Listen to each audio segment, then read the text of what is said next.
গতকাল আমরা ছিলাম মহুলবনি রিসর্টে। এখানে ছোট ছোট কটেজ করা আছে আর খুব সুন্দর সুন্দর নাম দেওয়া আছে, যেমন ওদিকটা শাল, এদিকটা পিয়াল। আমরা ছিলাম পিয়ালে।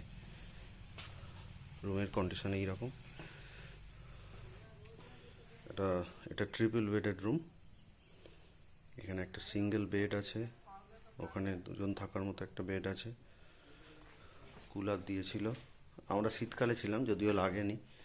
মিরর, এখানে একটা কাভার্ড আছে জিনিসপত্র রাখার জন্য, জামা কাপড় রাখার জন্য। এখানে একটা ওয়াশ বেসিন আছে আর এটা ওয়াশরুম।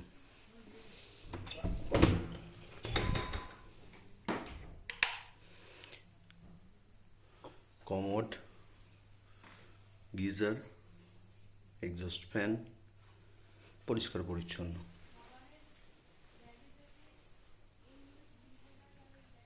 কন্ট্যাক্ট নাম্বারটা আমি ডেসক্রিপশানে দিয়ে দেবো।